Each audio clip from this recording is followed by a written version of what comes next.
Tell us about that extraordinary background and then what inspired you to want to create Grow Strong teams. And are there things about your work as a clinician that you can even call upon, some of the skill sets, some of the experiences with Grow Strong teams? You know, boy, there's so many. And I think one of the things that really lured me into reflecting on my own growth and development was the changing dynamics in my last practice with regards to employees and staff members. And I think, you know, when you come from a kind of a old mindset of people come in, they do their job, and they should know what to do, the dynamics have changed and the landscape of employees have changed. And so with that, I kind of faced headwinds with employees and realized that although we had a really successful business and wonderful people, there were several key components missing in my own leadership style. So at that time, I went back to become a certified professional coach, went back to school because I needed to honestly look in the mirror and say, what do I need to do to not only help others but grow myself? So that's what I did, and throughout that process, then I was able to transform my style of leadership so that I was able to grow and develop others in the business, but not be overwhelmed and stressed and burdened, because I helped develop others to be more accountable and self-directed.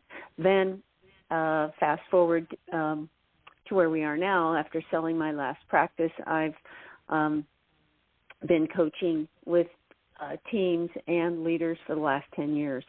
And every time I work with people, I learn something new, you know, and that's the beauty about growing and developing.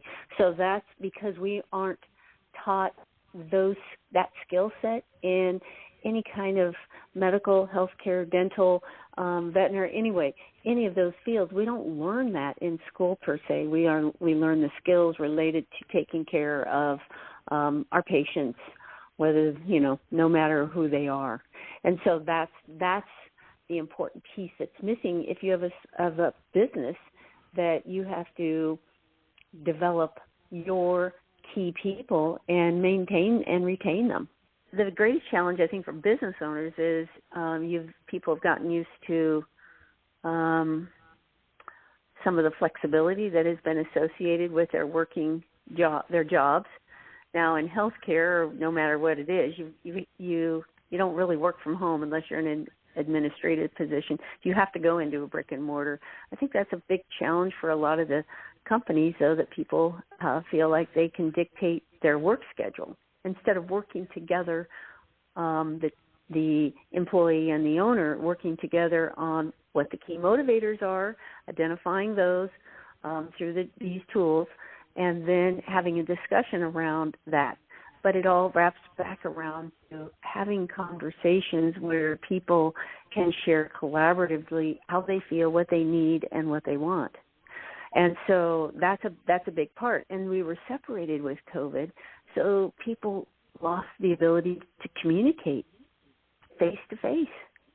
And we're hardwired to connect with others anyway. We are hardwired to be in person with each other. Doesn't mean it has to be all the time, but that's an element that was removed and impeded, and people suffered for it. So now we have to get back to saying it's okay to be face-to-face. It's okay to have conversations together, and it's okay to look at maybe how we work a little bit differently, but let's discuss that.